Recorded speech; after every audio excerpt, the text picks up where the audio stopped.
नमस्कार महाराष्ट्राच्या जिवंत हृदयाच्या सळसळत्या रक्ताच्या भावी अधिकारी कर्मचाऱ्यांनो, कसे आहात सगळे। आपण एक सिरीज चालू केली ज्याचं नावच आहे मेंटॉस जिंदगी। केवळ 5 सेकंदात गणित व बुद्धिमत्तेचे प्रश्न कसे सोडवायचे आहेत या व्हिडिओमध्ये तुम्हाला बघायला मिळते। काही प्रश्न तर बघता क्षणी आपल्याला उडवायचे। तुला सोन्या एवढा मोठा प्रश्न दिसेल पण तरी सुद्धा बघता क्षणी कशा प्रकारे उत्तरापर्यंत पोहोचायचे ते तुला या व्हिडिओमध्ये दिसेल। व्हिडिओ शेवटपर्यंत बघायचा आहे। गणिताचा कसाही प्रश्न असू दे, बुद्धिमत्तेचा कसाही प्रश्न असू दे, गणिताचे एकूण 19 चॅप्टर आणि बुद्धिमत्तेचे एकूण 16 चॅप्टर आणि त्यातील सगळे टाइप आपण कव्हर करतो या सिरीज मध्ये। यापूर्वी आपण 10 व्हिडिओ अपलोड केलेले आहेत। हा 11वा व्हिडिओ आहे। हा व्हिडिओ सुद्धा शेवटपर्यंत बघा आणि तुमचा प्रतिसाद आवश्यक आहे। व्हिडिओ कसा वाटला नक्की सांगा कमेंट्स मध्ये। पहिला प्रश्न तुमच्या स्क्रीनवर दिसतोय। 5 मित्र ए बी सी डी आणि ई हे मुंबईहून 5 वेगवेगळ्या शहरात मद्रास कोलकाता वगैरे लई मोठी माहिती दिलेली सोऱ्या। तुला मी काय सांगितलं, बघता क्षणी म्हणजे बघता क्षणी। आता तू मेंटॉस जिंदगीमध्ये कशा प्रकारे सोडवायला पाहिजे इथे बघ। तर नंतरचं वाक्य वाचायचं। तर खालीलपैकी व्यक्ती आणि वाहतुकीचे साधन यांची कोणती जोडी योग्य नाही। नाहीला लगेच अंडरलाईन करायचं का? कारण आपण त्या ठिकाणी आहे असं समजून तिथे पर्याय शोधत असतो। आपल्या हातात उत्तर असतं तरी सुद्धा आपलं चुकत असतं। बघा पर्याय ए मध्ये दिलेला आहे ए बस। याचा अर्थ काय? ए हा व्यक्ती आहे कोणता तरी आणि तो बसने प्रवास करतोय। बी विमानाने प्रवास करतोय। सी कारने प्रवास करतोय आणि ई विमानाने प्रवास करतोय। यातील आपल्याला चुकीची जोडी ओळखायची आहे। आता प्रश्न वाचायला सुरुवात कर सोन्या। 5 मित्र ए बी सी डी आणि E F G H I Z, अरे किती जण असू दे गरजेचं नाहीये। मुंबईहून 5 वेगवेगळ्या शहरांत जसं की मद्रास, कोलकाता, दिल्ली, चेन्नई, जम्मू काश्मीर, हैदराबाद, पुणे, अजून जामखेड, अहमदनगर, काही असू दे गरजेचं नाही। हे 5 मित्र वाहतुकीच्या वेगवेगळ्या साधनांनी गेलेले आहेत। जसे की बस, रेल्वे, विमान, कार, बोटी, अरे काही असू दे गरजेचं नसतं। इथपर्यंत नुसता टाइमपास आहे। तुला फक्त फिरवायचं काम केलेलं आहे। त्याचं कारण असं आहे की तू तर नंतरचं वाक्य वाचलं, तुला कळालं नेमकं या प्रश्नाचा गाभा काय आहे, या प्रश्नामधील महत्वाचा कीवर्ड काय आहे। तुला शोधायचंय चुकीची जोडी। आता पुढचं वाच। दिल्लीला गेलेली व्यक्ती बोटीने गेलेली नाही, गरजेचं नाहीये। इथूनही आपल्याला कळू शकतंय का अजूनही आपण सॅटिस्फाईड झालो नाही का? नाही झालो। पुढचं वाच। सी कारने बँकॉकला गेलेली किंवा बँगलोरला गेलेली गरजेचं नाहीये, परंतु सी कारने गेलेली आहे। याचा अर्थ काय? या ठिकाणी पर्याय 3 मध्ये योग्य जोडी दिसते। आपल्याला चुकीची जोडी ओळखायची होती म्हणून पर्याय क्रमांक 3 असूच शकत नाही। त्याच्या पुढे जाऊया। बी विमानाने कोलकाता या ठिकाणी गेलेला। या ठिकाणी बघा विमानाने गेलेला ना बी, हे सुद्धा या ठिकाणी बरोबर आहे, परंतु आपल्याला चुकीची जोडी ओळखायची होती। या ठिकाणी बरोबर जोडी दिसते म्हणून पर्याय क्रमांक 2 सुद्धा असूच शकत नाही। त्यानंतर डी बोटीने तर ई हा रेल्वेने गेलेला आहे। डी कुठे दिसतोय का आपल्याला? पर्याय घेणं नाहीये सोन्या। तू चार्ट काढत बसत असतोस, तू त्या ठिकाणी ए बी सी डी करत असतो। त्यानंतर मग विमान वगैरे हे सगळे काही जेवढे वाहनं आहेत त्यांची नावं लिहित असतो आणि मग नंतर शहरांची नावं लिहित असतो। मग त्यानंतर yes yes yes no yes हे असले कुठाने करत असतो। एवढा वेळ नसतो आपल्याकडे। आपल्याला ई दिसतोय ना या ठिकाणी, ई हा रेल्वेने गेलेला आहे, बरोबर आहे की नाही? पण या ठिकाणी दिसतंय ई हा विमानाने गेलेला। आपल्याला विचारलं चुकीची जोडी या ठिकाणी मिळाली ना। पर्याय क्रमांक 4 या प्रश्नाचं योग्य उत्तर आहे। पुढच्या प्रश्नाकडे आपण जाऊया। टाइमपास करू नकोस सोन्या। हा प्रश्न तुला जर कळाला नसेल तर पुन्हा एकदा मागे घे आणि बघून जा। पुढचा प्रश्न अशाच प्रकारे आहे बघा। ए बी सी डी आणि ई हे 5 खेळाडू खेळतात। तुला मी मगाशी पण सांगितलंय, आता पण सांगतो, कसाही प्रश्न असू दे शेवटची लाईन वाचायची असते, त्यानंतर आपण लगेच उत्तरापर्यंत पोहोचत असतो। तुला पूर्ण प्रश्न वाचू सुद्धा देणार नाही। बघ ना काय दिसतंय। तर ए आणि बी खेळत असलेले समान खेळ कोणते आहेत? ए आणि बी खेळत असलेले समान खेळ। आता पर्यायाकडे जा। कबड्डी आणि हॉकी। याचा अर्थ काय? ए जर कबड्डी खेळत असेल तर बी सुद्धा कबड्डी खेळतो। ए जर हॉकी खेळत असेल तर बी सुद्धा हॉकी खेळतोय। दुसऱ्या पर्याय तशाच प्रकारे आहे। आता तुला प्रश्न कळाला? प्रश्न वाचायला सुरुवात करूया। ए बी सी डी आणि E F G H I Z पर्यंत लोक आहेत, घेणं नाही आपल्याला। 5 खेळाडू वेगवेगळे खेळ खेळत असतात। ठीक आहे, खेळू दे त्यांना, तू लोड घेऊ नकोस। ते हॉकी, क्रिकेट, कबड्डी, खो खो, अजून ते जंगली रमी किंवा अजून ते किंग्स 11 किंवा पबजी खेळत असतात, ते सुद्धा गरजेचं नाहीये। ए 3 खेळ खेळतो पण हॉकी खेळत नाही। इथून तुला सुरुवात करायची खऱ्या अर्थाने। ए 3 खेळ खेळतो, कोणते खेळ खेळतो घेणं आहे का आपल्याला? अजिबात नाहीये, पण हॉकी खेळत नाही। याचा अर्थ ज्या ज्या पर्यायामध्ये तुला हॉकी दिसते ना ते पर्याय कट करून टाक। या ठिकाणी हॉकी दिसते, कट करून टाकलं। अजून कुठे दिसते? इथे दिसते हॉकी, कट करून टाकलं। याचा अर्थ पर्याय क्रमांक 1 असू शकत नाही, पर्याय क्रमांक 3 सुद्धा असू शकत नाही। पुढे वाच। पुढचा वाक्य काय दिसतंय तुला? बी आणि ई 3 खेळ खेळतात पण कबड्डी खेळत नाही। ईचं घेणं आहे का आपल्याला? तर नंतरचं वाक्य वाचलेलं आपण। आपल्याला ए आणि बी यांच्याबाबत माहिती काढायची। बी काय खेळतोय तर या ठिकाणी दिसतंय तुला बघ, बी आणि ई 3 खेळ खेळतात, कोणते घेणं नाहीये, परंतु कबड्डी खेळत नाही बरं का. बी कबड्डी खेळतोय का अजिबात नाही खेळत, याचा अर्थ ए सुद्धा कबड्डी खेळत नाही. म्हणून पर्याय क्रमांक 2 हे सुद्धा कट झाला. राहिला पर्याय तुझा 4 नंबरचा. सोन्या तुला तुझ्या प्रश्नाचं उत्तर मिळालं. यालाच म्हणतात मेंटॉस जिंदगी. तुला जर व्हिडिओ आवडत असेल तर लगेच आत्ता लाईक करून टाक. ही सिरीज कंटिन्यू चालू ठेवायची असेल तर केवळ आणि केवळ तुझा प्रतिसाद आवश्यक आहे सोन्या. हा व्हिडिओ कमीत कमी 15,000 व्ह्यूज मध्ये जायला पाहिजे आणि लाईक जबरदस्त असायला पाहिजे, कमेंट सुद्धा तशा प्रकारचे असायला पाहिजे. मी प्रत्येक कमेंट्स बघत असतो. केवळ आपल्याला प्रतिसादाची आवश्यकता आहे. पुढचा प्रश्न तुझ्या स्क्रीनवर दिसतोय बघ, अशाच प्रकारचा आहे आणि अनेक प्रश्न आपण घेणार आहोत. आपल्याकडे वेळ नाहीये त्यामुळे थोडंसं स्पीडमध्ये होते. एखादा प्रश्न तुला कळाला नाही तर नक्की कमेंट्स कर. तो प्रश्न पुन्हा एकदा एक्सप्लेन करेल पुढच्या व्हिडिओमध्ये. ए, बी व सी या तिघांपैकी कोणीतरी कुंपणाची भिंत पाडण्याचा गुन्हा केलेला आहे. घेणंय का कुणी? आपल्याला तर नंतरचं वाक्य वाचलं की कळेल की नेमकं प्रश्नाचं उत्तर काय पाहिजे. तर कुठं दिसतंय? इथे दिसतंय. कुंपण पाडणारा आपल्याला शोधायचा आहे. 3 लोक आहेत. याच्या अगोदरची लाईन ही वाचून घे. ते तिघेही कधीही खरे बोलणार नाहीत. शेवटची लाईन फार महत्वाची असते आणि शेवटची लाईन दिसते तुला. ही शेवटची लाईन वाचली की तुला लगेच कळेल की हे 3 लोक जे आहेत ना ते कधीही खरे बोलत नाहीत. आता पुढे प्रश्न वाचायला सुरुवात कर. ए, बी व सी या तिघांपैकी कोणीतरी कुंपणाची भिंत पाडण्याचा गुन्हा केलेला आहे. चौकशी करणाऱ्यांना यांच्याकडून पुढील उत्तरे मिळालेली आहेत. पहिला काय म्हणतोय की बी ने कुंपण पाडलेले मी पाहिलेले. पहिला म्हणतोय बी ने कुंपण पाडलेलं मी पाहिलेलं आहे, परंतु तिघही खोटं बोलत असतात. याचा अर्थ काय? पहिला सुद्धा खोटाच बोलतोय. आणि पहिला काय म्हणतोय? बी ने कुंपण पाडलेलं आहे. याचा अर्थ बी ने कुंपण पाडलेलं नाहीये. मग पर्यायामध्ये शोध तू. बी कुठं कुठं दिसतंय? इथे दिसतंय बी, इथे दिसतंय बी आणि या ठिकाणी दिसतंय बी. याचा अर्थ पर्याय क्रमांक 4 असू शकत नाही, पर्याय क्रमांक 3 असू शकत नाही, पर्याय क्रमांक 2 असू शकतं. त्याचं कारण असं आहे की ए किंवा बी नीट प्रश्न वाचायचा असतो आणि नीट पर्याय सुद्धा वाचायचे असतात. आता पुढची लाईन वाचणं गरजेचं आहे. दुसरा काय म्हणे की ए ने कुंपण पाडताना मी प्रत्यक्ष बघितलेलं आहे. सोन्या तू एक गोष्ट सांग, पहिल्याच विधानामध्ये आपल्याला कळालं की पहिला खोटा बोलतोय ना आणि तो काय म्हणतोय बी ने कुंपण पाडलेलं आहे. याचा अर्थ बी ने कुंपण पाडलेलं नाहीये, कारण तिघही खोटं बोलतायत. दुसरा सुद्धा काय म्हणतोय ए ने कुंपण पाडलेलं मी पाहिलेलं आहे. याचा अर्थ ए सुद्धा आणि बी सुद्धा या दोघांनीही कुंपण पाडलेलं नाही. म्हणून पर्याय क्रमांक 2 सुद्धा कट झाला. राहिला पर्याय सी. तुला मी काय सांगितलं, प्रश्न वाचू देणार नाही सोन्या. कमिटमेंट आहे आपली आणि पेनचा वापर कमीत कमी करायचा असतो. पर्याय फक्त कट करायचे असतात. बघ ना किती मोठमोठे प्रश्न आहेत ना. अशाच प्रकारे आपल्याला पुढे जायचे. ऑनलाईन बॅच लॉन्च केलेले अख्ख्या महाराष्ट्रामध्ये सोन्या सलाम PSI ने हाहाकार माजवलेला आहे. त्याचं कारण असं आहे की सर्व काही आता सरळ सेवा भरतीच्या परीक्षा ह्या MPSC घेणार आहे. जर असं झालं तर पूर्व, मुख्य, मुलाखत सर्व काही तुझं कवर होईल. या सलाम PSI बॅचमध्ये तुला PSI, STI assistant, tax assistant, लिपिक या सर्वांची सुंदररित्या तुझा तो संपूर्ण अभ्यास होणार आहे. स्वप्न खाकी बॅच याने सुद्धा अख्ख्या महाराष्ट्रामध्ये हाहाकार माजवला होता सोन्या. जबरदस्त 500+ व्हिडिओ या ठिकाणी आहेत आणि या व्यतिरिक्त लाईव्ह सुद्धा लेक्चर चालू आहेत. वनरक्षक सगळं काही TCS पॅटर्न घेते.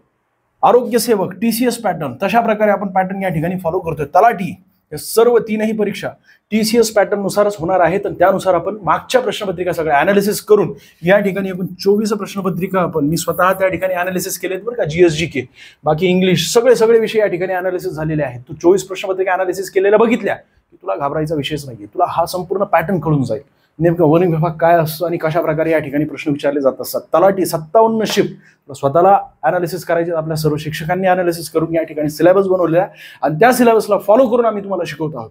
आरोग्य सेवक या ठिकाणी सुद्धा अशाच प्रकारे एकूण मागच्या सर्व प्रश्नपत्रिका अनालिसिस करून सिलेबस बनवून तुम्हाला शिकवलं जात आहे. अग्निवीरच्या 10 प्रश्नपत्रिका, SSC GDच्या 10 प्रश्नपत्रिका त्या ठिकाणी यापूर्वी झालेल्या अनालिसिस केलेल्या आहेत, जेणेकरून हमखास तुम्हाला त्याचा फायदा होईल. आणि सर्व शिक्षक वेगवेगळ्या पोस्ट त्यांना यापूर्वी मिळाल्या होत्या. अशा प्रकारचे सगळे टॉपची फॅकल्टी आहे. त्यामुळे तो टेन्शन घेऊ नकोस नाही. सुंदररित्या तुला सगळं काही धरूधर शिकवलं जाणार आहे. टेस्ट सिरीज पोलीस भरती वनरक्षकच्या सध्या चालू आहेत. ह्या सुद्धा अनेक विद्यार्थ्यांनी घेतलेल्या आहेत. महाराष्ट्र अकॅडमीचं ॲप जर तुम्ही इन्स्टॉल केलं नसेल तर करून घ्या. तुम्हाला या ठिकाणी 24 प्रश्नपत्रिका फ्रीमध्ये आणि ह्या अग्निवीरच्या 10, SSC GDच्या 10 झालेल्या प्रश्नपत्रिका अनालिसिस केलेल्या दिसतील आणि बाकी अनेक फ्री कंटेंट आहे. तुम्हाला काय डाऊट असतील तर या नंबरवर संपर्क साधायचा. सोन्या सगळ्यांच्या फीस जर आपण बघितल्या ना तर 60 ते 70%, 80% डिस्काउंट चालू आहे. सध्या सर्वात जास्त डिस्काउंट चालू आहे बरं का आपल्या ॲपवर. यायची असेल तर लवकरात लवकर घेऊन टाका. 300-400 रुपये फी केवळ तुला द्यायची आहे. सोन्या तुझा 1 महिन्याचा रिचार्जचा खर्च आहे आणि तिच्यावर तू किती खर्च करतो तुला माहिती. गरजेचं नाही आहे. तुला समजा बॅच घ्यायची नसेल तर कमीत कमी ॲप तरी इन्स्टॉल करून घे. तू लहान भावासारखाच म्हणून सांगतोय सोन्या. त्या ठिकाणी ॲप इन्स्टॉल केला तर सगळं काही फ्रीमध्ये, ठीक आहे, जे जे काही फ्रीमध्ये आहे तेवढं तरी बघ कमीत कमी, आणि स्वतःचा सिलेबस बनव आणि तसा अभ्यास कर. मी तुला म्हणतोय का बॅच कंपल्सरी घेच म्हणून, नाही घेतली तर कमीत कमी तेवढं तरी कर. पुढे जाऊया. पुढचा प्रश्न, एक रक्कम चक्रवाढ व्याजदराने 5 वर्षात दाम दुप्पट होते तर तीच रक्कम किती वर्षांत 8 पट होत असते. अनेक विद्यार्थ्यांच्या मागच्या लेक्चरमध्ये कमेंट्स आल्या होत्या, म्हणजे माझे मागचे व्हिडिओ मी रेकॉर्ड केले होते ना आपल्या मेंटॉस जिंदगीचे, त्यात कमेंट्स आल्या होत्या की सर चक्रवाढ व्याज घ्या, त्याच्याबद्दल घ्या. सोन्या, कमीत कमी मी 4 ते 5 प्रश्न लगातार आणलेले आहेत या चक्रवाढ व्याजदराचे. बघ, एक रक्कम चक्रवाढ व्याजदराने 5 वर्षांत दाम दुप्पट होत असते. तू कसा सोडवतो आपल्याला घेणं देणं नाही. आम जिंदगीमध्ये कसा जगतोस अजिबात लोड घ्यायचा नाही. मेंटल जिंदगीमध्ये बघताशनी उडवायचं म्हटलंय ना तर बघताशनी उडवायचं असतं. अशा प्रकारची ही ट्रिक अख्ख्या महाराष्ट्रात का अख्ख्या भारतामध्ये तू का बघितली नसेल. 5 वर्षांत दाम दुप्पट होत असते. किती दुप्पट होत असते या ठिकाणी पट आणि वर्ष आहे, ठीक आहे. हे लिहित सुद्धा नाही मी, फक्त तुला दाखवतोय. तर तीच रक्कम किती वर्षांत 8 पट होणार आहे, 8 पट होणार आहे. आता तुला फक्त काय करायचंय, या ठिकाणी जो अंक दिसतोय ना आणि हा अंक दिसतोय ना, यांना जवळपास आणायचा आहे. इथे 2 दिसतोय, याचा अर्थ 2च्या घातांकामध्ये 8 ला लिहायचं असेल तर आपण कशा प्रकारे लिहिणार, 2चा घन म्हणजे 8 येत असतो. आता पुढची स्टेप अत्यंत महत्वाची बरं का. तुला केवळ काय करायचे, 5 गुणिले 3 करायचे. 5 गुणिले 3 केलं की तुला तुझं उत्तर मिळालं. सोन्या, पर्याय क्रमांक 1 या प्रश्नाचं योग्य उत्तर आहे. 5 × 10 5 × 15 कसाही प्रश्न असू दे तशाच प्रकारे पुढचा प्रश्न दिसेल तुला. एका मुद्दलाची रक्कम चक्रवाढ व्याजदराने 5 वर्षांत तिप्पट होत असते. आता थोडासा प्रश्न बदललेला आहे, तुला सुद्धा अशाच प्रकारे करायचे. मागच्या लेक्चर पासून मी एकच सांगतोय तुला, सोन्या 500 पेजेसची वही करून ठेव. 500 पेजेसची वही घेतली ना तू, तर त्यामध्ये तुला 500 ट्रिक देणार आहे मी. आणि एकूण गणिताचे 19 चॅप्टर, बुद्धिमत्तेचे 16 चॅप्टर, आणि त्यातील कसेही टाईप्स असू दे सगळे आपण टाईप कव्हर करणार आहोत. वर्ग 2, वर्ग 3, वर्ग 4 साठी, म्हणजे कंबाईन पासून ते पोलीस भरतीपर्यंत मधल्या सगळ्या परीक्षा असू द्या, TCS IBPS कसंही असू दे, घाबरू नकोस. एवढं सगळं तू कव्हर केलं ना सोन्या तर कुठेही अडचण येणार नाही. सगळे तुझे प्रश्न बरोबर येतील आणि बघता क्षणी सोडवशील. आत्ता मागच्या आठवड्यामध्ये काहीतरी TCS ची परीक्षा झाली होती वाटते, TCS होती IBPS होती मला माहीत नाही, पण अनेकांचे या ठिकाणी आपल्या अकॅडमीमध्ये मेसेजेस आले आपल्या अकॅडमीच्या नंबरवर की सर आम्ही त्या ठिकाणी परीक्षेला गेलो होतो, तुमचा जो मेंटॉस जिंदगीचा जो ट्रिक आहे ती सगळी काही ट्रिक आम्ही बघितली. 10च व्हिडिओमध्ये माझे अनेक प्रश्न बरोबर आले, 90% प्रश्न माझे बरोबर आले आणि वेळ सुद्धा गेला नाही मला. अतिशय सोपी आहे. अशा प्रकारे त्यांनी कमेंट्स त्या ठिकाणी केल्या होत्या. त्या कमेंट्स मी प्रत्यक्षात बघितलेल्या आहेत. बघ ना, हा प्रश्न, एका मुद्दलाची रक्कम चक्रवाढ व्याजदराने 5 वर्षात तिप्पट होत असते. तसंच करायचं तुला. 5 वर्षात किती होणार आहे, 3 पट होणार आहे. या ठिकाणी पट मी हे लिहितोय नाही, पण तुला समजण्यासाठी सांगतोय. इथे आहे वर्ष, इथे आहे पट, या ठिकाणी आहे वर्ष. आता बघ पुढचं काय, तर ती रक्कम किती वर्षात 9 पट होईल. इथे 9 पट आहे. तुला फक्त काय करायचंय, हे जे 3 दिसतंय ना, या 3 आणि 9 या दोघांना जवळजवळ आणायचं. कशा प्रकारे आणू शकतोस तू, तर 9 3च्या घातांकामध्ये लिहायचं आहे तुला, म्हणजे 3चं वर्ग जर तू केलं तर इथे 9 होते. आता पुढची स्टेप तुला काय करायची, हे जे अंक दिसतो या ठिकाणी मी 5 घेतलेला आहे, मागच्या प्रश्नामध्ये 5 घेतलेला आहे. तू ही 5 घेऊ नकोस, वेगवेगळे अंक घे आणि ते 5 गुणिले 2 करून टाक, तुला तुझं उत्तर मिळेल. याचं योग्य उत्तर काय, तर पर्याय क्रमांक 2, 10 वर्ष. बघता शनी म्हटलं तर बघता शनी. तू कसा टाइमपास करतो, काय कुठाने करतो, आपल्याला अजिबात घेणं देणं नाहीये सोन्या.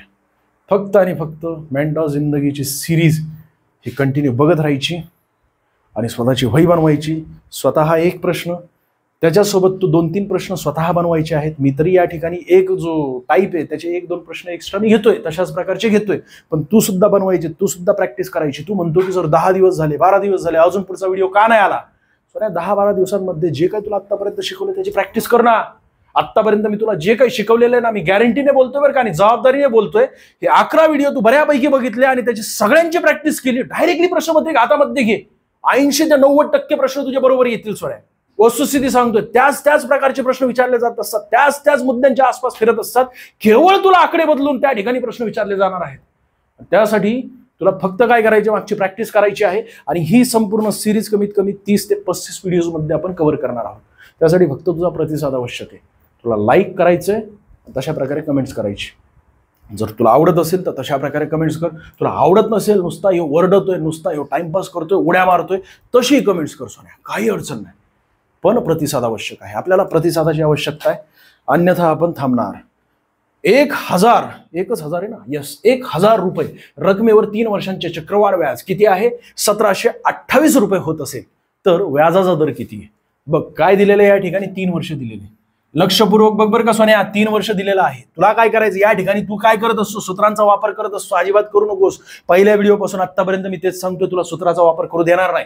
इथे काय दिसतंय? 3 दिसतंय. याचा अर्थ तुला काय करावं लागेल? दोन्ही संख्यांचा घनमूळ काढावा लागेल. जर 2 दिसत असेल तर वर्गमूळ काढायचा असतो. आणि सरळ सेवा भरतीमध्ये 2 किंवा 3 वर्षांपर्यंतच दिलेलं असतं. मागच्या प्रश्नपत्रिका बघून घेतो. आणि त्याच्या पुढे जर दिले असेल तर तेही टाईप आपण कव्हर करणार आहोत. घाबरू नकोस. इथे काय दिसतंय? 1,000चा घनमूळ काढ. ठीक आहे. त्यानंतर दुसरं काय दिसतंय या ठिकाणी? 1728चा घनमूळ काढ. आता घनमूळ काढत असताना तू जर कॅल्क्युलेशन केलं ना, 1 आणि 7 8, 8 आणि 8 किती होतात? 16, 16 आणि 2 18 होत असतात. 9च्या पटीमध्ये आहे. याचा अर्थ काय? तर घनमूळ याचा सुद्धा 9च्या पटीमध्ये 12, 12 2 24, 12 3 36, 3 12 आणि इथे किती? 10. दोघांचा मी घनमूळ काढला आणि दोघांमधील फरक किती आहे सोन्या? दोघांमधील फरक 2चा आहे. 10 वर 2. तर टक्केवारी आपल्याला जर काढायची असेल तर आपण काय करत असतो? 2 टक्केवारी जर तुला काढायची असेल, 10 वर 2 वाढलेले आहेत. याचा अर्थ 100 वर किती वाढलेले आहेत? 2/10 गुणिले 100. कट करून टाक आणि किती होतात? 20% सोन्या. तुला तुझं उत्तर मिळालं. पर्याय क्रमांक 2 या प्रश्नाचं योग्य उत्तर आहे. पुन्हा एकदा मी तुला सांगतो बघ, चक्रवाढ व्याज दरावर प्रश्न विचारला गेलेला आहे. एक रक्कम त्याची घन केलेली आहे आणि घन नाही, एक रक्कम 3 वर्षांचे चक्रवाढ व्याज किती होत असतात? तर 1728 होत असतात. आणि कशा प्रकारे घनमूळ काढायचं यापूर्वी मी तुम्हाला शिकवलेलं आहे. पुन्हा एकदा आणणार आहे. मागच्या व्हिडिओमध्ये मी ते वर्गमूळ काढायचं कशा प्रकारे आणलं होतं, पण चुकून आता सध्या स्लाइड ऍड करू शकलो नाही. पण पुढच्या 12व्या व्हिडिओमध्ये मी ऍड करेल. घाबरू नकोस. मग अशा प्रकारे मी काय केलं या ठिकाणी? 1,000चा घनमूळ काढला 10 आहे. 1728चा घनमूळ काढला 12 आहे. बघता क्षणी काढता येत असतो. दोघांमधील फरक किती? 2 आहे. याचा अर्थ जर 10 रुपये असेल तर 10चे 12 झाले 3 वर्षानंतर. म्हणजेच 10 वर किती वाढलेले आहेत तेवढे काढायचे असतात. तर त्यासाठी टक्केवारी काढत असताना 2/10 गुणिले 100 एवढं सुद्धा मी करत नाही. बघता क्षणी मला लगेच लक्षात येत असतं, अरे हे 20% वाढलेले आहेत. तुला फक्त प्रॅक्टिस असायला पाहिजे. आणि त्यामुळे म्हणतो ना, 2 सेकंदात म्हटलं तर 2 सेकंदात. पुढचा प्रश्न बघ, अशाच प्रकारचा आहे. पण आता 2 वर्षांचं काढायचंय. 10,000 रुपये रकमेवर 2 वर्षांचे चक्रवाढ व्याज 12,100 रुपये होत असेल तर व्याजाचा दर किती आहे? पहिल्या वर्षी किती आहे सोन्या? म्हणजे मुद्दल किती आहे? 10,000 आहे. याचं तुला वर्गमूळ काढायचं आहे. आणि त्याच सोबत, कारण काय 2 वर्षाचं आहे ना, आणि या ठिकाणी किती दिसतंय? 12 दिसतंय. बरोबर आहे ना? इथे 0. याचा सुद्धा तुला वर्गमूळ काढायचा आहे. आता तू 10,000चा काढू शकत नाही. 2 शून्य बाजूला ठेव आणि 100चा वर्गमूळ काढायचं म्हटलं तर किती येतो सोन्या? 10 होत असतो. सॉरी 10 नाही, 100चा नाही. 1,000चा वर्गमूळ काढायचा असेल तर किती होतो? 100 होत असतो. 10 होत असतो. आणि त्याचा या ठिकाणी बघ काय दिसतंय? चुकून बोलतोय राव मी. अरे 10,000चा वर्गमूळ किती असतो? 100 असतो. तुला एक्सप्लेन करत असताना मी चुकतोय. आणि तशाच प्रकारे या ठिकाणी 121 आहे ना, याचा अर्थ काय? 1,1,1,0. अशा प्रकारे त्याचा 11चा या ठिकाणी पुन्हा एक 0 येणार. सॉरी 110 येणार. मग असं असतं. कॉन्सन्ट्रेशन असणं फार गरजेचं असतं. मीच चुकतोय. तर मीच बनवलेल्या ट्रिक आहेत आणि मलाच एक्सप्लेन करायला थोडंसं हार्ड जाते. थोडीशी तब्येत सुद्धा नीट नाहीये. आणि दुसरं म्हणजे असं की कॉन्सन्ट्रेशन असणं फार गरजेचं असतं. श्वासावर कंट्रोल असणं गरजेचं आहे. श्वासावर लक्ष द्यायचं असतं. रोज 10 ते 15 मिनिटं कमीत कमी अभ्यासापूर्वी मेडिटेशन करायचं. मेडिटेशन केल्यानंतर मग अभ्यासाला सुरुवात करायची. अन्यथा ज्यावेळेस तू वाचत असतो ना, त्यावेळेस स्वलक्ष असतं अजून कशी आली नाही ती. आणि ती आली, रोज इथं बसायची, आज तिथं बसलेली. आणि ती चहाला गेली की दुसरा एक जण तिच्या मागं चहाला जातोय. मग तू सुद्धा जाणार. अरे हे भिकारचोरपणा आहे. अजिबात गरजेचं नाही आत्ता सध्या. तू सोन्या एकदा पोस्ट मिळव, तुझ्याजवळ आराम खुर्ची असणार आणि त्या आराम खुर्चीवर तू बस स्टॉपवर बसलेला आहेस. एक गेली की दुसरी येते. बस येते, बस एक गेली की दुसरी. एसीची सुद्धा येणार सोन्या. तुझ्याकडे लय पर्याय असतील. तिच्याकडे तूच असणार एक पर्याय. आणि म्हणून सांगतोय हे महत्वाचं आहे. घाबरू नको. सरळ सेवा भरती 25 प्रश्न येत आहेत ना, तर ह्या 25 पैकी 25 मार्क मिळवण्याची आपली कॅपॅसिटी असायला पाहिजे. आणि तुझी ती कॅपॅसिटी आहे. फक्त तुला ही सिरीज कंटिन्यू करायची, एक स्वतःची वही बनवायची आहे. आणि जो प्रश्न दिसतोय त्याच्यावरील 2 ते 3 उदाहरणं तू स्वतः बनवायची आहेत. मी 1-2 उदाहरणं एक्स्ट्रा आणतोय ना, पण तू सुद्धा 2 ते 3 उदाहरणं स्वतः आकडे बदलून, कारण वेळ नसतो तेवढा. एकच प्रश्न ते चॅप्टर वाईज घ्या सर, चॅप्टर वाईज घ्या सर. अरे हेच आहे ना ते. आणि तुला काय परीक्षेमध्ये चॅप्टर वाईज येणार आहे का? तू मला सांग. तलाठीच्या पहिल्या शिफ्टमध्ये केवळ आणि केवळ चक्रवाढ व्याज या दरावर प्रश्न विचारले गेलेले आहेत.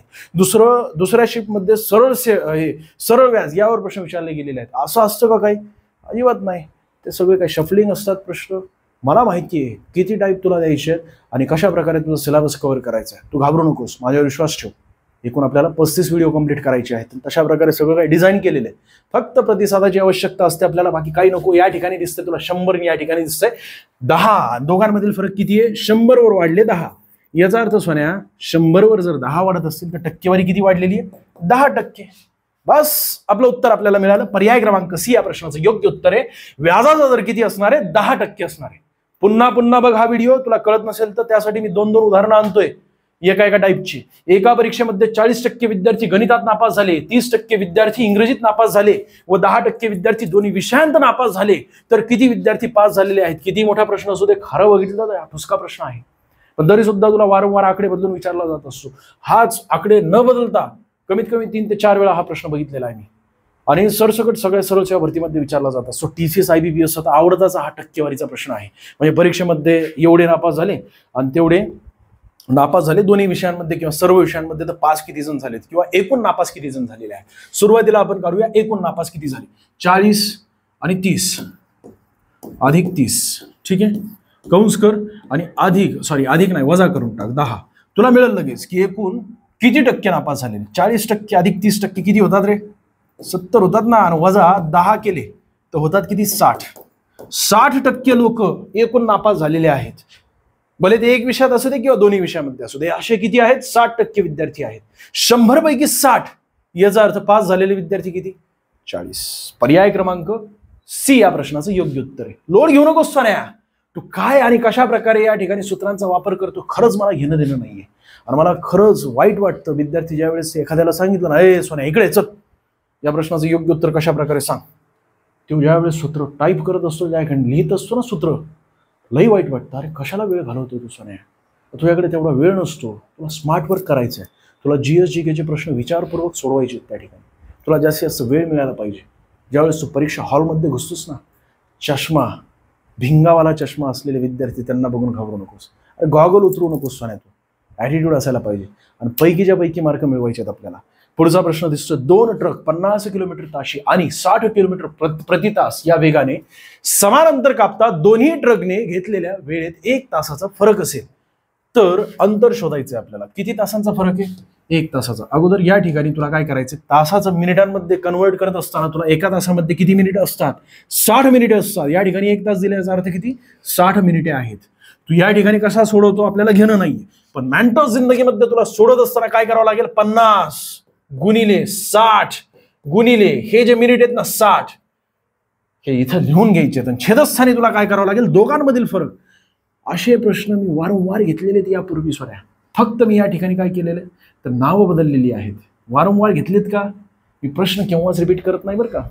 फक्त मी काय करतोय सध्या, टाईप जे आहेत ना त्यांच्या वेगवेगळ्या टाईपचे मी जास्तीत जास्त प्रश्न घ्यायचा प्रयत्न करतोय एकाच व्हिडिओमध्ये. पण यापूर्वी जेवढे व्हिडिओज घेतलेले आहेत ना त्यामध्ये पुन्हा प्रश्न रिपीट करत नाहीये. एका व्हिडिओमध्ये कमीत कमी 15 टाईप घेत असतो मी. याही व्हिडिओमध्ये मी 15 टाईप घेतलेत कमीत कमी बरं का. आत्तापर्यंतचा हा 11वा व्हिडिओ आहे. याचा अर्थ तुला 150 शॉर्ट ट्रिक आत्तापर्यंत मी दिलेले आहेत. आणि हा व्हिडिओ पूर्ण झाला की एकूण झाले किती? 165 शॉर्ट ट्रिक तुझ्याकडे असणार आहेत. म्हणजे इमानदारीत जर बघितलं ना, पहिल्या व्हिडिओ सांगितलं तुला मी, तशा प्रकारे जर तू वही बनवलेली असेल तर तुझे 165 पेज भरलेले असतील. आणि प्रत्येक टाईपचे तुझ्याकडे 5 किंवा 3 ते 4 प्रश्न तरी तू स्वतः बनवून सोडवलेले असतील. त्याच वेळेस तू पास होणार. त्याच वेळेस तुला ही मेंटॉस जिंदगी कळणार आणि बघता क्षणी तू प्रश्नांची उत्तरं शोधणार. या ठिकाणी दोघांमधील फरक लिहून टाक इथे 10 आणि गुणिले करायचे. इथे मिनिटं दिलेली आहेत. किती मिनिट आहेत ते गरजेचे नाहीयेत. इथे 30ही असू शकतात, 45 मिनिटंही असू शकतात. पण मिनिटांमध्ये आपल्याला घेतलेलं नाही. याचा अर्थ काय? तासांचे मिनिट करून टाक. या ठिकाणी तासांचे मिनिट किती होतात? 60 होत असतात. हे 60 कट, हे 60 कट, या 0 हे 0 कट आणि 5 आणि 6 या दोघांचा जर गुणाकार केला तर 6 पंचे 30 हा 0 वरचा टाकला की होऊन जातो 300. पर्याय क्रमांक बी या प्रश्नाचं योग्य उत्तर आहे. घाबरू नकोस, असाच प्रश्न आणलेला आहे बघ. या ठिकाणी दिसतोय 2 रेल्वे 70 किलोमीटर ताशी आणि 90 किलोमीटर प्रति तास या वेगाने समान अंतर कापतात. समान अंतर कापत आहेत म्हणून आपण वजाबाकी केली. विरुद्ध दिशेला जात असतील ना तर आपल्याला बेरीज करावी लागेल. समान अंतर कापत आहेत त्यासाठी आपल्याला काय करावं लागेल, वजाबाकी करावं लागेल. त्यासाठी छेदामध्ये मी या दोघांमधील फरक लिहून टाकला. किती आहे, 70 आणि 90 मधील फरक 20चा आहे. मला इथे मिनिटं दिलेली आहेत, याचा अर्थ काय, तर तासाचं कम्पेअर करावं लागणार आहे ना. तासाला मिनिटामध्ये कन्वर्ट केलं किती होतात, 60 होत असतात. छेदस्थानी 60 मी लिहून टाकले. वर दोघांचा गुणाकार करायचा मला, 70 गुणिले 90 केले आणि अजून गुणिले मला या ठिकाणी मिनिटे करावे लागतील. किती, 30 मिनिटे. आता 0 0 कट कर, हा 0 कट, हा 0 कट, किंवा 30 दुने 60 होत असतात.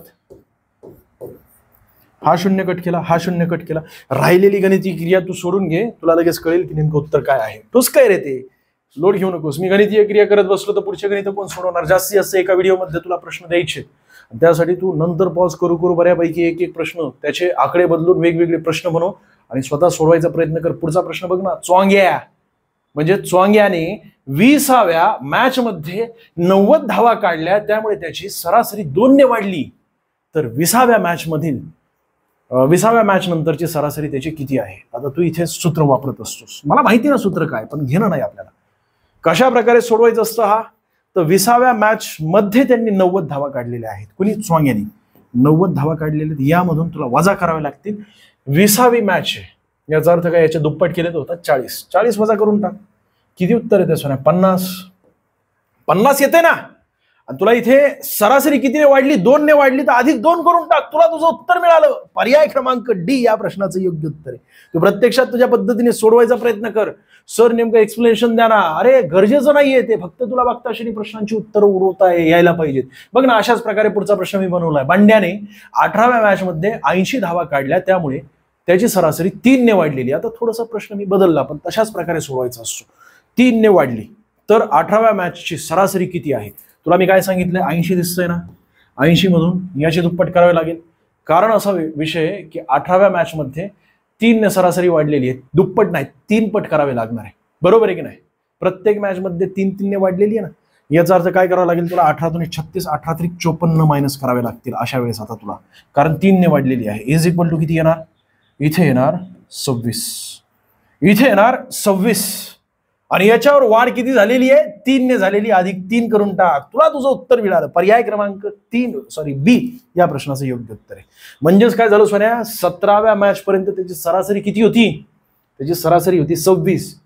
ज्या वेळेस त्याने 18वी मॅच खेळली आणि त्यामध्ये 80 रन केले, तर एकूण 18 मॅचेसची सरासरी झाली त्याची किती, एकूण 29. अशाच प्रकारे या ठिकाणी सुद्धा आहे. सोंग्याने 19 मॅच पर्यंत त्याची सरासरी होती 50. ज्या वेळेस त्याने 90 धावा काढल्या 20व्या मॅच मध्ये, त्यानंतर त्याची सरासरी किती झाली, 52. असं लक्षात ठेवायचं. ठीक आहे. पुढचा प्रश्न, एका शाळेत प्रत्येक 38 विद्यार्थ्यांमागे 2 शिक्षक आहेत. जर त्या शाळेत विद्यार्थी व शिक्षक मिळून एकूण 400 जण आहेत, तर त्या शाळेत किती शिक्षक आहेत. ठुसका प्रश्न आहे, पण ठुसका आणलेला आहे मी. त्याचं कारणच असं आहे की हे नेमकं जे हे आहे ना तुमचं जे चॅप्टर आहे, त्यातील सगळे प्रश्न सगळे टाईप तुमचे अशाच प्रकारे ठुसके आहेत. 28 मिनिटं झालेली आहे, 2-3 प्रश्न अजून होतील. थोडंसं घाईमध्ये घेतो सोन्या, पर्याय नाहीये. एका शाळेत प्रत्येक 38 विद्यार्थ्यांमागे 2 शिक्षक आहेत. याचा अर्थ काय, तर एका वर्गामध्ये समजा 38 अधिक 2 किती होतात, 40 विद्यार्थी आहेत. 40 विद्यार्थी नाही, 38 विद्यार्थी 2 शिक्षक झाले किती, 40 लोक आहेत एका वर्गामध्ये. आणि असे किती वर्ग आहेत ते घेणं नाहीये, पण सध्या आपल्याला जी माहिती दिलेली 400 जण आहेत. याचा अर्थ काय, तर 400 डिवायडेड बाय 40 करायचे. हे 0 गट, हे 0 गट, 4 1 4, आणि या ठिकाणी किती होतात, 10 होत असतात. याचा अर्थ काय झालं सोन्या, 10 वर्ग आहेत. 10 वर्ग, प्रत्येक वर्गामध्ये 2 शिक्षक आहेत. आपल्याला विचारलं काय आहे, तर त्या शाळेत किती शिक्षक आहेत. प्रत्येक वर्गामध्ये 2 आहेत. असे वर्ग एकूण किती आहेत, 10 आहेत. 10ची दुप्पट केली तर होते किती, 20. एकूण शिक्षकांची संख्या किती असायला पाहिजे मग, 20. पर्याय क्रमांक सी या प्रश्नाचं योग्य उत्तर आहे. पुढच्या प्रश्नाकडे आपण जाणार आहोत. वेळ न घालवता आप्पाने एक गाय, एक म्हैस व एक बैल 9500 म्हणजे 9500 रुपयांना खरेदी केले. त्यांच्या किमतींचे प्रमाण अनुक्रमे 4, 6, 9 आहे. तर म्हशींची किंमत किती आहे. अनुक्रमे प्रमाण किती दिसतंय तुला, 4, 6, 9. तू काय करत असतो, 9500 रुपये आप्पांनी खर्च केलेले आहेत. डिवायडेड बाय प्रमाण दिसतंय ना, सगळ्या प्रमाणांची एकूण कॅल्क्युलेशन करत असतो. किती होतात, 4 आणि 6 होतात 10, 10 आणि 9 19, डिवायडेड बाय 19. वेळच नाही सोन्या आपल्याकडे हे सगळे कुटाने करायला. बघताशनी म्हटलं तर बघताशनी काय दिसतंय तुला, की गायचं प्रमाण किती आहे, 4. म्हैसचं प्रमाण किती आहे, म्हैसचं प्रमाण किती आहे 6 आणि बैलचं प्रमाण आहे 9. तुला विचारलंय काय तर मशीनची किंमत किती, किमतींमधील प्रमाण आहे.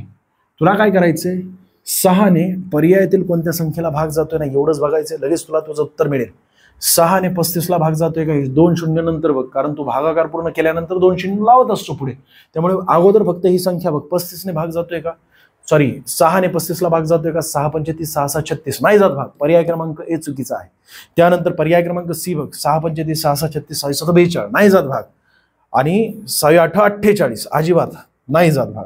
याचा अर्थ काय 6 35 पर्याय क्रमांक 2 या प्रश्नाचं योग्य उत्तर आहे. 3000 रुपये लागले एकूण म्हशी खरेदी करण्यासाठी. ठीक आहे, लोड घेऊ नकोस, पुढच्या प्रश्नाकडे आपण जाऊया. आज जास्त प्रश्न आहेत त्यामुळे जास्त स्पीडमध्ये होते, पाहिजे तसं तुझ्यापर्यंत पोहोचू शकलो नाहीये, पण तरी सुद्धा तुला समजा वाटलं की हा प्रश्न मला कळाला नाही, पुन्हा एकदा मला कमेंट्स कर, तो प्रश्न मी पुढच्या व्हिडिओमध्ये नक्की आणेल. मग टिल्या, वंड्या, सोन्या यांच्या वयाची बेरीज किती, 77 वर्ष आहे. 3 वर्षानंतर त्यांच्या वयांची बेरीज 86 असेल तर 3 वर्षांपूर्वी त्यांच्या वयाची बेरीज किती, तुला या ठिकाणी एक्सप्लेन करावं लागेल. सोन्या भक्ताशानी म्हटलं ना तर काय करावं लागेल तुला, 77 आणि 86 या दोघांमधील फरक किती असेल ना तेवढंच मायनस करायचं 77 मधून, तुला तुझं उत्तर मिळालं. पण तुला एक्सप्लेन करावं लागेल, आणि एक्सप्लेनेशन काय म्हणतंय आपल्याला की 77 या ठिकाणी त्यांच्या आजच्या वयाची बेरीज आहे. 3 वर्षानंतर म्हटलं तर इथे 86 दिसतंय, बरोबर आहे. दोघांमधील फरक किती येतोय या ठिकाणी जर आपण बघितलं कॅल्क्युलेशन केलं तर इथे 3 आणि 6 9चा फरक आहे. 3 वर्षांपूर्वी आपल्याला विचारलंय तर मायनस करावं लागेल 77 मधून. ही तर शॉर्ट मेथड झाली, पण विषय काय दिसतो इथे 3 वर्षांनंतर त्यांच्या वयांची बेरीज 86 होते, आणि 3 लोक आहेत 1 2 3, हे 3 लोक आहेत. या तिन्ही लोकांचे 3 वर्षानंतर म्हटलं याचा अर्थ काय 3 गुणिले 3 करावे लागतील तुला, म्हणजेच काय तर 9 या ठिकाणी बेरीज केली आपण. पण 3 वर्षांपूर्वी म्हटलं आपल्याला 3 वर्षांपूर्वी विचारले ना तर आपल्याला 9 मायनस करावे लागतील. 77 वजा 9 केले तर आपल्याला आपलं उत्तर मिळतं. किती येतं ते 77 वजा 9 म्हटलं तर 68. पर्याय क्रमांक बी या प्रश्नाचं योग्य उत्तर आहे. तशाच प्रकारे तुला हा थोडासा वेगळा प्रश्न आहे. आप्पा, भावड्या, ताईडे यांच्या वयांची बेरीज 88 वर्ष आहे. 4 वर्षानंतर त्यांच्या वयांची बेरीज किती होते 100 होईल, तर 2 वर्षांपूर्वी त्यांच्या वयांची बेरीज किती आहे. अशा वेळेस तुला काय करावं लागेल, हा जो 4 दिसतोय ना आणि लोक किती आहेत 1 2 3, 4 गुणिले 3 जर तू केले तर किती होतात 4 ने 8 4 त्रिक 12. पुढे जायचंय तुला म्हणजे 4 वर्षानंतर त्यांच्या वयांची बेरीज बरोबर आहे 88 मध्ये जर 12 मिळवले तर बरोबर आहे. परंतु 2 वर्षांपूर्वी जर तुला विचारलं गेलेलं याचा अर्थ काय करावं लागेल 2 गुणिले 3 केले तू तर किती होतात 6 होतात. 6 मायनस करायचे तुला फक्त मायनस. जर पुढचे वर्ष काढायचे असतील आपल्याला तर प्लस, मागचे वर्ष काढायचे असतील 2 वर्षांपूर्वी आणि सगळ्यांचे 2-2 ने कमी होणार ना सोन्या, याचे सुद्धा 2 वर्षाने कमी होईल, याचे सुद्धा 2 वर्षाने कमी होईल, यांचं सुद्धा 2 वर्षाने कमीच वय असेल. तिघांची जर आपण बेरीज केली तर 6 जर मायनस केल्या 88 मध्ये तर याचं योग्य उत्तर काय असायला पाहिजे पर्याय क्रमांक बी 82 वर्ष. तिघांच्या वर्षांची बेरीज एकूण वयांची बेरीज 2 वर्षांपूर्वी 82 होती, आज आहे 88. 4 वर्षानंतर त्यांच्या वयांची बेरीज किती होणार आहे तर इथे 100 वर्ष होणार आहे. पुढच्या प्रश्नाकडे आपण जाऊया. समाप्त सोन्या. जास्त प्रश्न तरी मी फार स्पीडमध्ये घेतलेले आहेत आज. अशाच प्रकारे जास्त प्रश्न आपण घेणार आहोत आणि मी थोडंसं आता लवकर येणार. मी प्रत्येक आठवड्यामध्ये कमीत कमी 2 ते 3 व्हिडिओ घेऊन येणार आहे. पण तशा प्रकारे तुझे कमेंट्स असायला पाहिजे, तशा प्रकारे तुझा प्रतिसाद असायला पाहिजे, तशा प्रकारे तुझे लाईक असणं गरजेचं आहे. जास्तीत जास्त लोकांना शेअर करा. माझ्याकडून काय चुकलं असेल तर क्षमा असू द्या, परंतु प्रतिसाद द्यायचं विसरू नको सोन्या. तुला धरोधरो शिकवणार, घाबरू नकोस. गणित बुद्धिमत्ता आम्ही सुद्धा अशाच प्रकारे सोडवलेले. मी सुद्धा अशाच प्रकारे शॉर्ट मेथड माझ्या स्वतःच्या परीक्षेसाठी वापरत असतो. धन्यवाद.